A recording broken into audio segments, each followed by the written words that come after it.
Hi guys, good morning. কেমন আছো তোমরা সবাই? Welcome back to the channel. Welcome তোমাদের নতুন একটা ব্লগে। ঘুম থেকে উঠে একদম ফ্রেশ হয়ে নিয়েছি। এখন এসেছি একটুখানি ওপরে। এখন কি হচ্ছে বলো তো, একবারে না ব্রেকফাস্টটা করছি না, মানে আমাকে ডাক্তার বলেছে অল্প অল্প করে বারবার খেতে। তাই এখন এসেছি ওপরে, একটু কিছু খাবার নিয়ে নিচে যাব। এই এত সকালে না তেমন কিছু খেতে ইচ্ছা করে না, তাই ভাবছি এসেছি যতক্ষণ একটুখানি মুড়ি নিয়ে যাই। শুকনো মুড়ি এখন আপাতত খাই। এখন ওই পৌনে আটটা নয়, 8:05-10 হবে, ওরকম বাজছে। এখন একটুখানি শুকনো মুড়ি নিয়ে যাই, পরে ইচ্ছা হলে কিছু একটু খেয়ে নেব। এসেছিলাম তো মুড়ি খেতে, কিন্তু মুড়িটা না দেখছি একদম শেষ হয়ে গেছে। তাই দেখলাম একটু চিড়ে রয়েছে, তাই ভাবলাম অল্প করে একটু চিড়ে খেয়ে নিই। সকালবেলা আবার উচ্ছের কিছু ওষুধ রয়েছে, সময় মতো যদি ব্রেকফাস্টটা না করি তাহলে ওষুধগুলোও খেতে পারবো না। তাই হাতের কাছে যেটা পেলাম সেইটাই নিয়ে যাচ্ছি। বেশ কিছুদিন ধরেই চিড়েতে জল চিনি দিয়ে আমি খাচ্ছি, তবে খাবারটা না বেশ ভালোই লাগছে কিন্তু খেতে। চটজলদি হয়েও যায়, কিছু বানাতেও হয় না, আবার পেটটাও ঠান্ডা থাকে। তবে সকাল সকাল না এতটা চিনি খাওয়াও ঠিক না। আমি যদি অল্প করেই চিনি নিই, এই যে চামচটা দেখছো তার হাফ চামচ মতো চিনি দিয়ে দিয়েছি। নিয়ে নিয়েছি আমার ব্রেকফাস্ট, এখন নিচে যাই।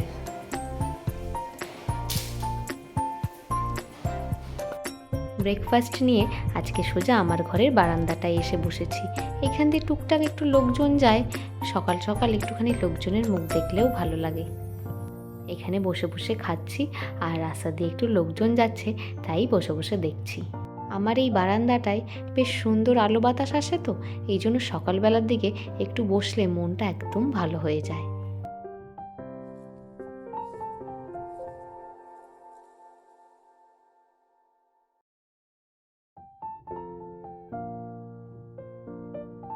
সকাল সকাল যখন ব্রেকফাস্টটা হয়েই গেছে, ভাবলাম বসে থেকে কি হবে, ঘরটা একদম সুন্দর করে ক্লিন করে নিই।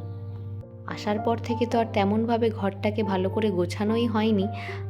বিয়ের আগে তো সবসময় এই ঘরেই আমি থাকতাম, তাই আজকে ভাবলাম আগে এই ঘরটাকে সুন্দর করে আছে ক্লিন করে নিই।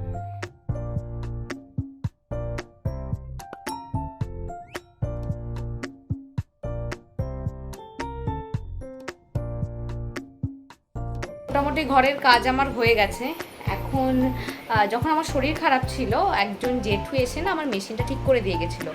আর আমি যখন এখানে এসেছিলাম তার পরের দিনই মনে হয় এই জামাটা একটু অল্টার করতে বসছিলাম, তখন তো মেশিনের সুইচটা ভাঙা ছিল। আর জেঠু এসে মেশিনটা ঠিক করে দিয়ে গেছে, এখন বসবো এই জামাটা নিয়ে, এটাকে একটুখানি অল্টার করবো। সেলাই আমি শিখেছিলাম বিয়ের ঠিক 7 থেকে 8 মাস আগে। তারপর বিয়ের পর আর সেইভাবে কন্টিনিউ করা হয়নি, কিন্তু একটা মেশিন আমি কিনেছিলাম। আজকে তাই বসেছি একটা জামা অল্টার করানোর জন্য। তবে যে 7-8 মাস সেলাইটা শিখেছিলাম তার মধ্যে অনেক কিছুই শিখে গেছিলাম, ধরতে গেলে প্রায় সমস্ত কিছুই শিখিয়ে দিয়েছিল। কিন্তু এখন তো আর সে সমস্ত অত কিছু নিয়ে বসা পসিবল না। এখন এই টুকটাক যদি জামা অল্টার করা থাকে বা টুকটাক যদি হাতা লাগানোর থাকে, সেইগুলো করে নিই। সেলাই যে আমি খুব পটু তা তো নয়, কিন্তু নিজের কোনো দরকারি জিনিস বা মায়ের টুকটাক প্রয়োজন মেটাতে পারি।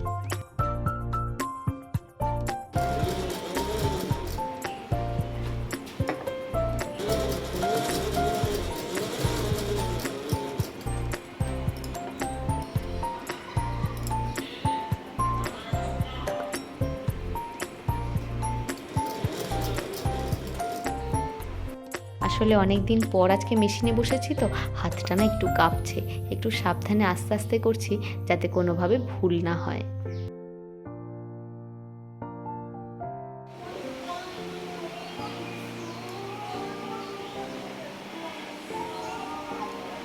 স্নান টান করে এই জাস্ট একটু ফ্রেশ হলাম। এখন নিয়েছি একটুখানি গ্লুকন্ডির জল। গ্লুকন্ডিটা আমার প্রায় শেষ, অল্পটুকুই দিয়েছি, এর জন্য বোঝা যাচ্ছে না জল না গ্লুকন্ডি। যাই হোক, গ্লুকন্ডির জলটা শেষ করে নিই, তারপরে যাব রান্নাঘরে। একটুখানি তেল খাওয়ার পারমিশন আমি পেয়েছি, সেই জন্য কালকে রাত্রেও আমি একটুখানি মিক্স ভেজ বানিয়েছিলাম, বেশ না ভালো লাগছিলো খেতে। একটুখানি তেল দিলে কি হয়, সবজির যে একটা গন্ধ থাকে ওটা তো চলে যায়, তো খেতে ভালো লাগে। এই কদিন তো তেল ছাড়াই খাচ্ছিলাম, যেরকম ডাক্তার বলেছিল আর কি সেই অনুযায়ী। এখন মিক্স ভেজ রান্না করব একটা, সাথে একটুখানি হয়তো পনিরও দেবো।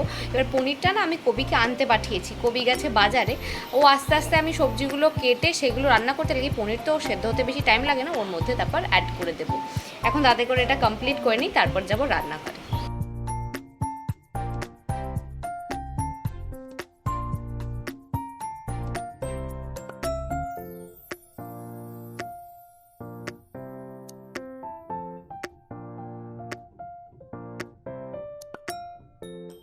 বানাবো আজকে একটুখানি মিক্স ভেজ। সব রকমের সবজিগুলো আগেই কেটে নিয়েছি, এখন জাস্ট অল্প করে একটু তেল আর অল্প একটু আদা ফোড়ন দিয়ে রান্না করে নেব। বিগত কিছু দিন ধরে একদম তো সেদ্ধ খাবারই খাচ্ছিলাম, তাও আবার তেল ছাড়া। কাল রাত থেকে একটুখানি তরকারি খাওয়ার পারমিশন পেয়েছি, তাও আবার তেলের পরিমাণটা দেখতে পাচ্ছ তো, 1/2 টেবিল স্পুন। সমস্ত খাবারই খাওয়া যাবে, তবে ওই তেল কম দিয়ে।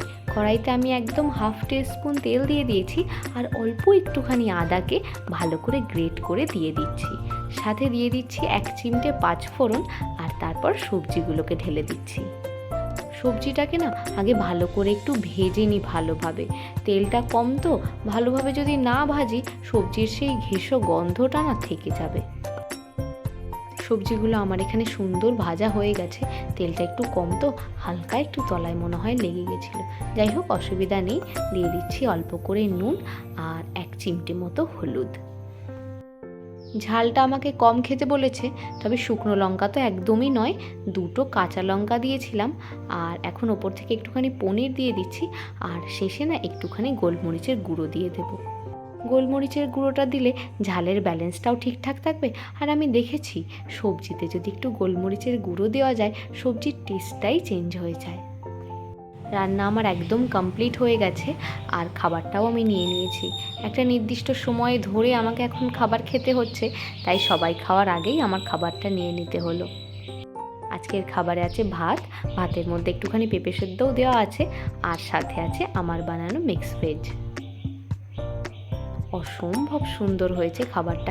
আমরা তো বুঝতেই পারিনি গাছে এইখানে একটা বাদুর ঝুলে রয়েছে। তোমরা ওই দেখো, ওই দেখো, ফোকাস চলে গেল তো, এই দেখো উড়ে চলে যাচ্ছে, চলে গেল।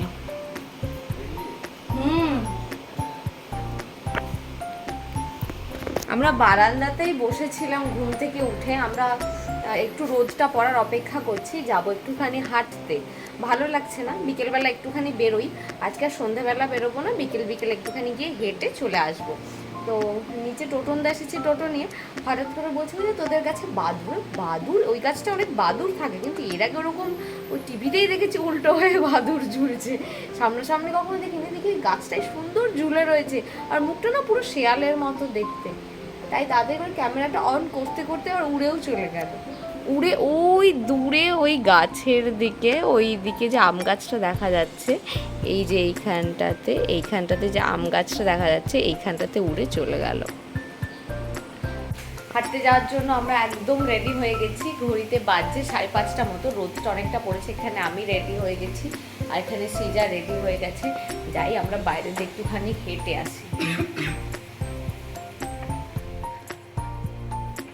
এত রোদ এখন, মানে 5টার সময়ও বাইরে রোদ, এখনো রোদ আছে কিন্তু অনেকটা কম। এখন যাওয়াই যাবে, চলো বেরোনো যাবে। মা, বাপি আর দাদা আজকে একটুখানি বেরিয়েছে, বাড়িতে আমরা দুজনেই ছিলাম। আমরাও বেরিয়ে যাচ্ছি হাঁটতে, তাই ভালো করে গেটে তালাটা দিয়ে দিলাম। হেঁটেই পারলি না জল? জল কিনতে চলে এসেছিস? কতটা হাঁটলি? সৃজার সাথে আমি একটু মজা করছিলাম। আমার তো এখন অ্যাকোয়াগার্ডের জল খাওয়াও বারণ, এই বিসলারি ওয়াটারটাই খাচ্ছি। তাই প্রতিদিনই একটুখানি জল নেওয়ার বাহানায় বাজারে চলে আসি।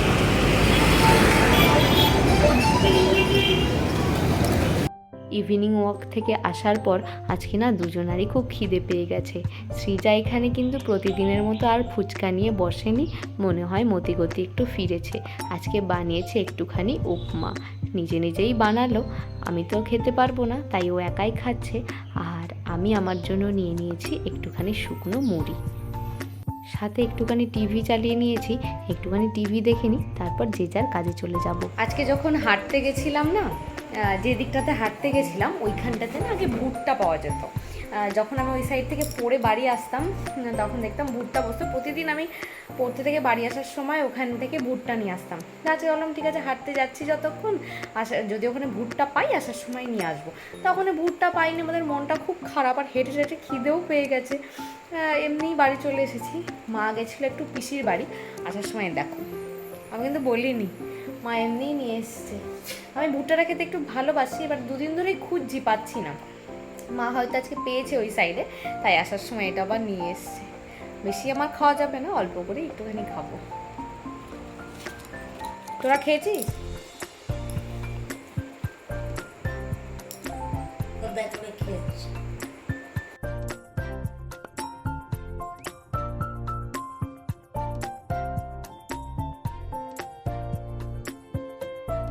বাড়ি আসার পরই দেখছি মা এখানে ডিনার বানানোর প্রিপারেশন স্টার্ট করে দিচ্ছে।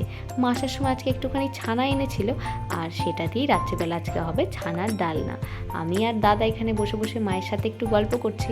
যাই হোক, ব্লগটাও তাহলে আজকে এখানেই এন্ড করছি। সবাই সুস্থ থেকো, ভালো থেকো, দেখা হচ্ছে নেক্সট ব্লগে।